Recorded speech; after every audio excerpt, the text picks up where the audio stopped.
Welcome to Global Dialogue, a program dedicated to helping our community understand global affairs because, well, we live in a global village, whether we like it or not. My guest this evening is Dr. Manou Eskandari. Dr. Eskandari is professor of political science at Santa Barbara City College. He was born in Vienna, was educated there as well as in Tehran, Iran, and then back to Vienna before coming here to complete his PhD at the University of California. His specialty is in the Middle East, and the Middle East has been very much in the news. So I thought it would be wonderful to have Professor Eskandari here to help us understand a little bit about the context of what's going on in the Middle East. So welcome to someone who I've been privileged to call both a friend and a colleague for many years. Thank you very much, Peter. Tell me, how do we begin to understand the Middle East? Well, it is a world apart, but in the end, the Middle East, if we look at the people of the Middle East, it's not that different from people anywhere else. The politics of it are very complex, multi-layered, and you and I have had many conversations about these as colleagues. It has become more complex recently because the whole world is in a period of transition, and that particular area of the world, the transitions are like these shocks and aftershocks of earthquakes. The earthquake that I'm referring to is the disappearance of the two behemoths as the bipolar world that we used to have of the United States on one side, the Soviet Union on the other.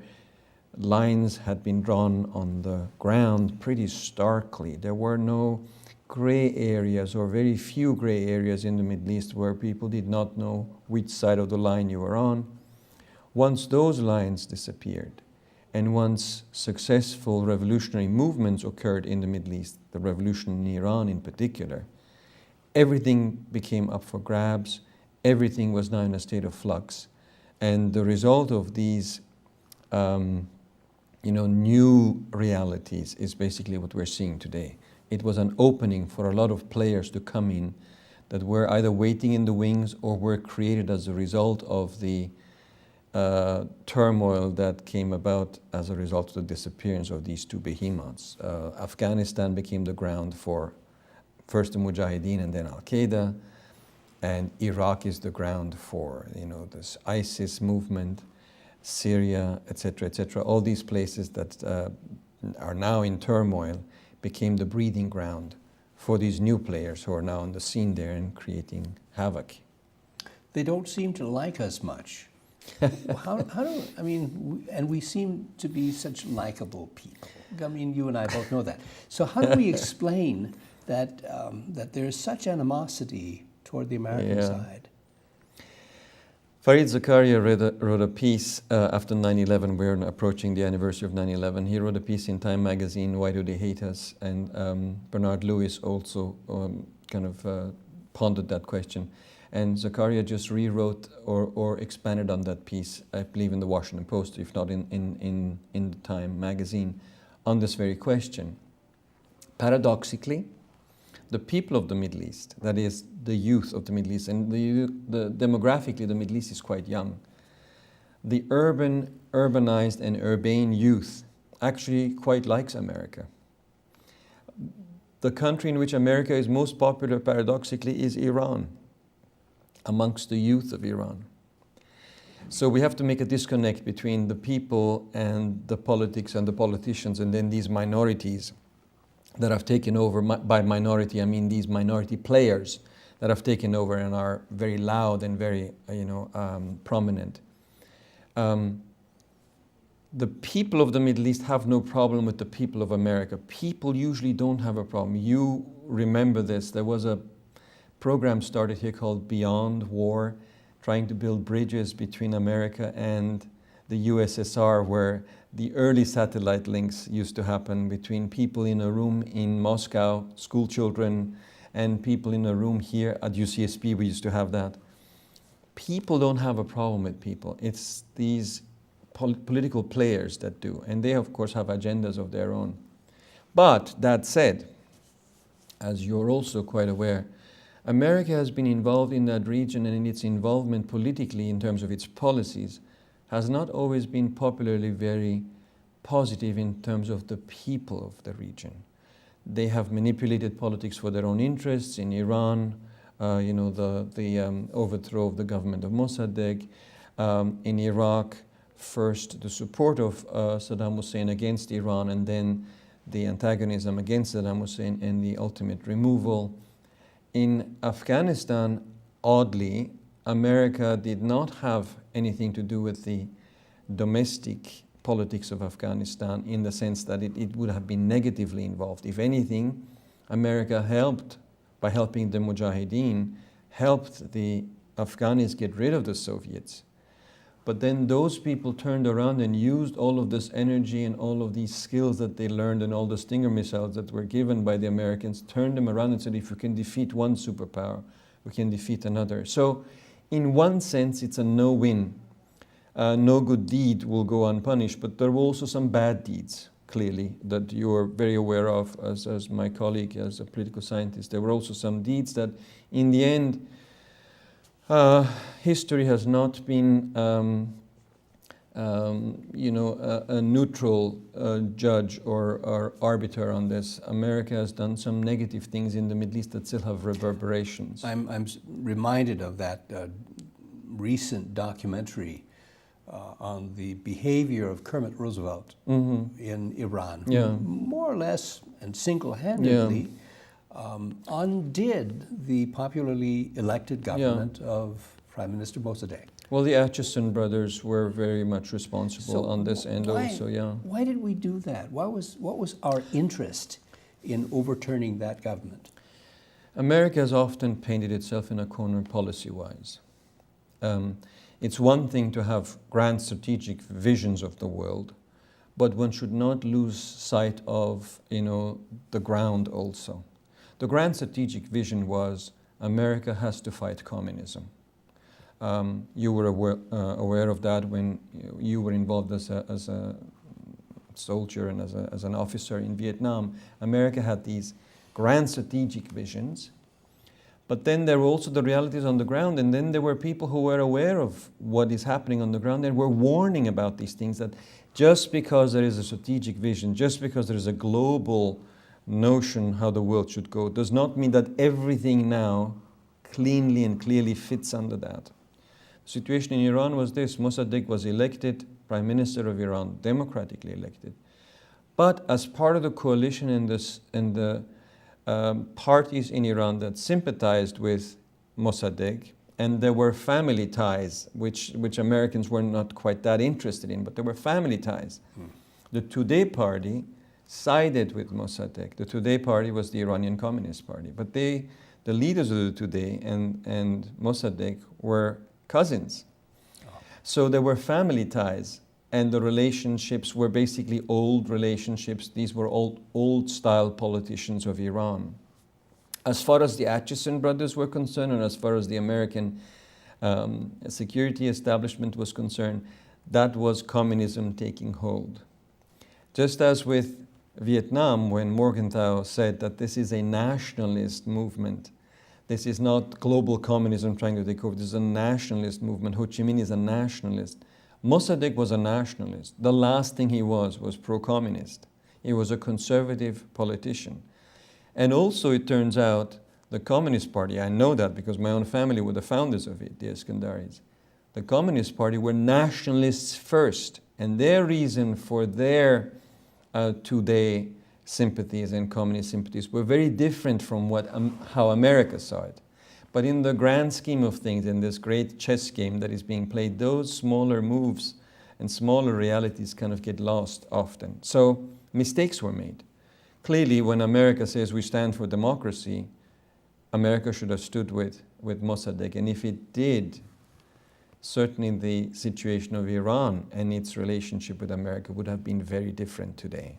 Yeah. Let me switch to a more contemporary period. The term we now hear, more than any other, is that ISIS is the new adversary. Somehow it's just been created. We've just discovered it. And President Obama is now in the process of committing resources, substantial resources, military and otherwise, to the eradication of ISIS. Yeah. What is it about ISIS that makes it so interesting for us? Well, everybody now is aware of the news and the tactics of this group. Their tactics seem to be more spectacular. Of course, as I said, we're approaching 9/11. One cannot think of a more spectacularly shocking event in recent memory. The only other event would have been Pearl Harbor in the memory of the previous generation. One cannot think of a more shocking, spectacular event than 9/11. So Al-Qaeda managed that. ISIS has learned, the leadership of ISIS has learned all of those lessons. And we've now moved on for about 10, 12 years, moved on from that, and now new technology is available, and they have honed these skills. So what they're doing, they're like shock troops.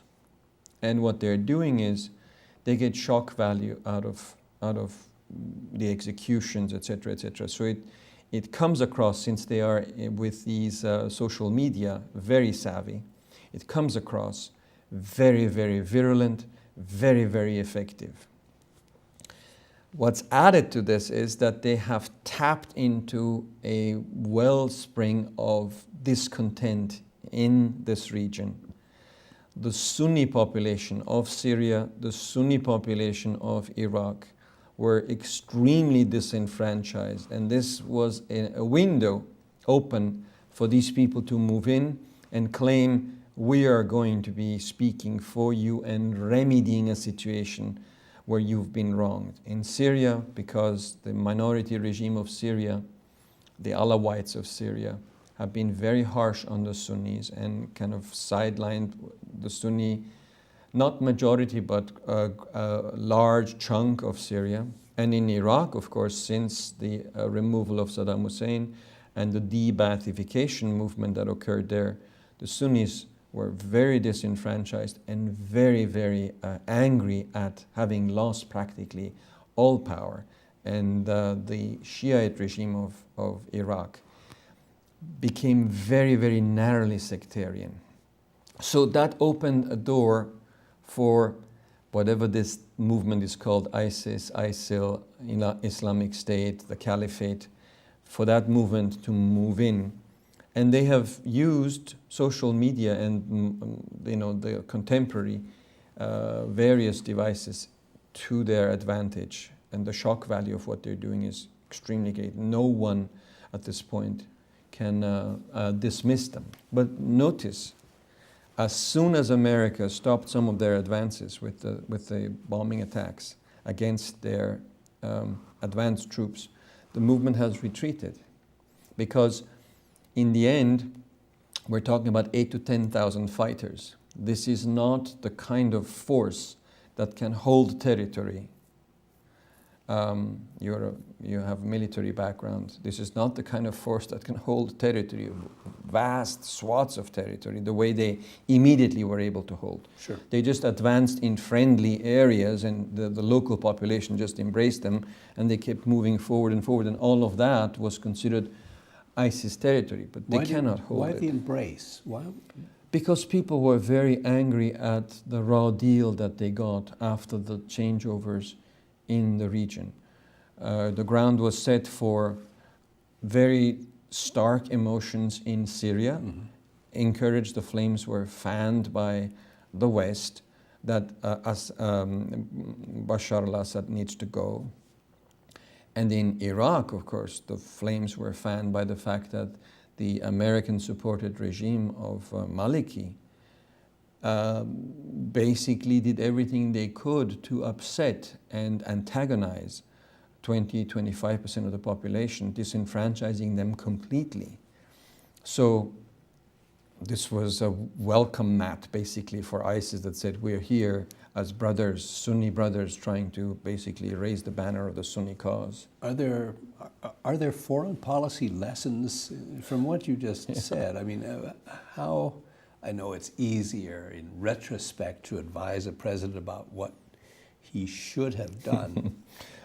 Monday morning quarterbacking. Yeah, no, of course, that's easy. But it seems to me, from my own experience with Vietnam and other causes like that, that we seem to learn, and then we forget. Yeah, yeah. So take a moment to flesh out what lesson should we have learned from what you've just said.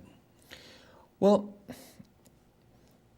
conservatives, realists in international politics have always had this business card that they are not subject to emotions, they're cold and calculating and rational.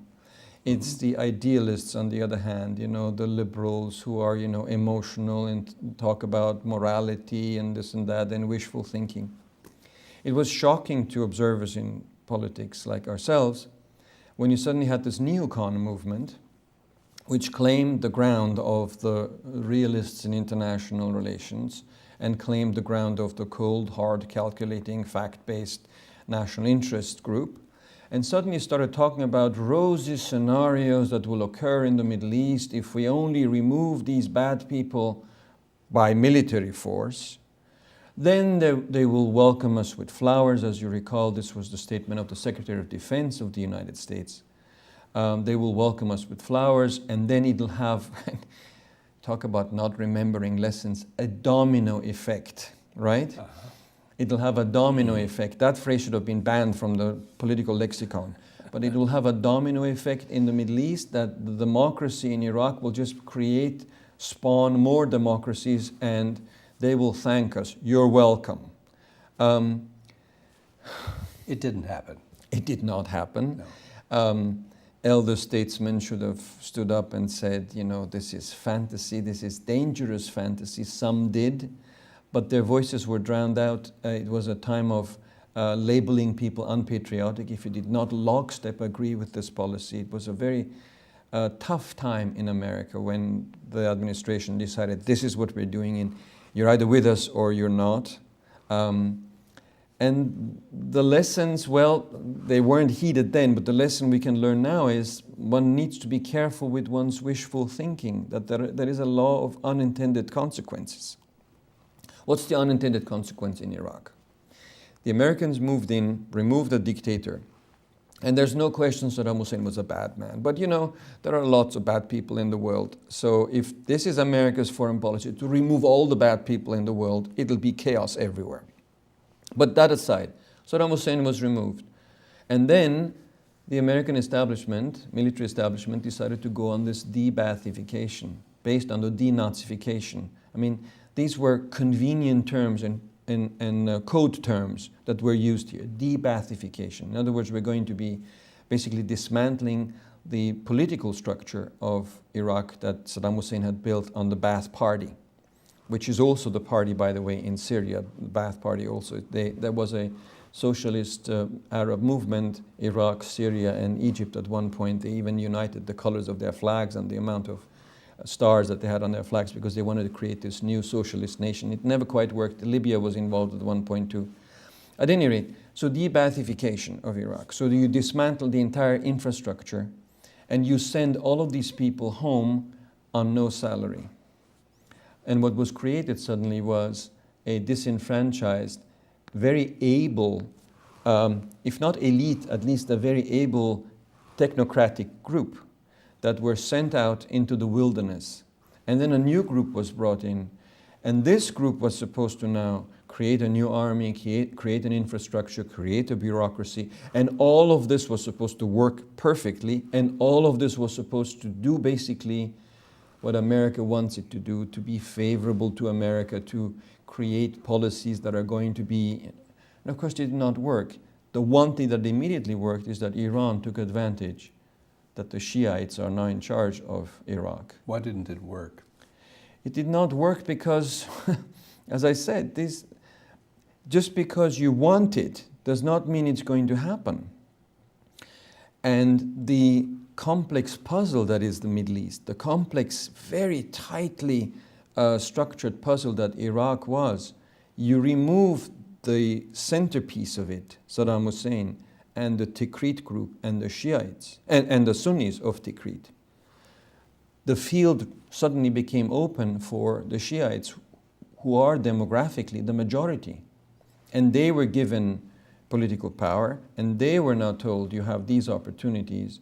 And instead of listening to the rest of the conversation, they took the opportunities and did what they wanted. And the Shiites of Iraq are very tightly linked to the Shiites of Iran. That doesn't mean that Iran gets to dictate 100% of what the Shiites of Iraq do, but there's a history there. For hundreds of years, these communities are this close, they're tightly knit, and they were always disenfranchised, always under pressure, always under threat of elimination, etc., etc. So they have tight links. Someone in the foreign policy establishment should have said, let's take a step back from this and realize what it is you're doing. If you don't want Iran to be the main player in this region now, you're removing the one thing that's the one person who has their finger in the dike about Iranian influence. Yeah. I can also imagine that you suddenly place these new players in a situation characterized best by chaos. That may have contributed to the absence of any form of success, and that we should have thought about that. Yeah, well, there was no follow-up. If there was follow-up, it was sporadic. Mm-hmm. At one point, there were news stories about crates of dollar bills, shrink-wrapped crates of dollar bills being delivered in Afghanistan, in Iraq, being delivered so that money could be spread around so that things could be done. This is not the way you run an operation. Let's take a minute to look into the future. Yeah.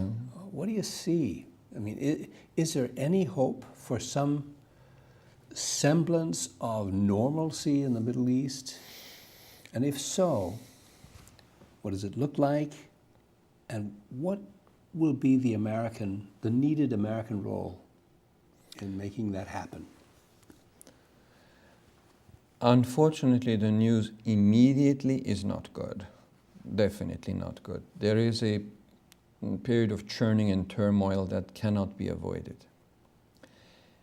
If I were asked by the White House what should be done, a step back needs to be taken.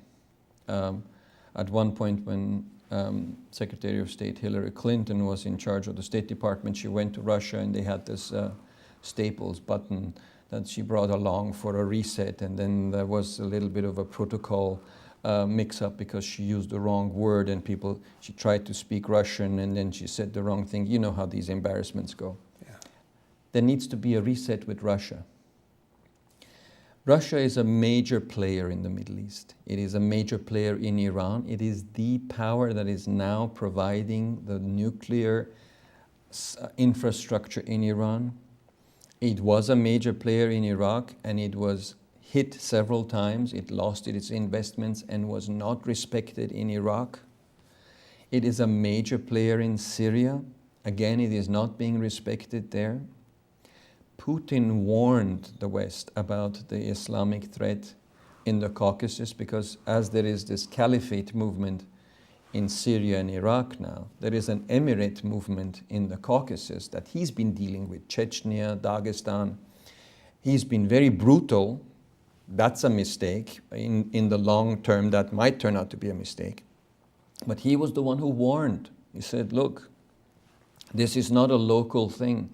This is a major movement that's developing from Mauritania all the way to Somalia, so from West Africa to East Africa, and all the way up from East Africa, all the way up to the Caucasus, and then beyond to Afghanistan. This is one movement that from Boko Haram to Al-Qaeda and the Taliban, to the Emirate movement in Dagestan, and the events of the effects of which we saw in Boston with the Boston bombings. So Putin has this view of the world. He understands the larger dimension. To get tangled with him on this question of Ukraine, this and that, is losing, this is again the same thing, is losing sight of what the larger issue here is. And to make this a personal matter now, to not be able to talk with him, not to invite him to the G20, not to disinvite him to various, this is not helpful if it comes to solving the problems of that region. You cannot disregard the other big power in that region of the world. So if I were to recommend, the first thing would be to have very serious conversations with Putin with Russia about this region. Then one would have to rethink which countries can one work with, to what extent, and which countries cannot be worked with, or which entities cannot be worked with. Certainly ISIS is off the table, one cannot work with these people. Certainly Al-Qaeda is off the table, one cannot work with those people. The Taliban, perhaps one can work with them.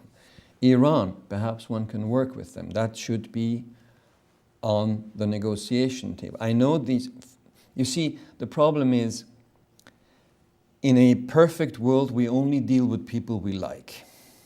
But in the world of politics, you don't get to choose who you sit at the table with. And so sometimes it requires that one sits with unsavory characters. I mean, America was willing to sit with the Soviets for all these years, and they were dead set on destroying America. So one has to get back to those kinds of perspectives, I believe, in the Middle East, and get away from this focusing on the now and trying to put band-aids here, or, you know, trying to do little incisions here, there, yonder.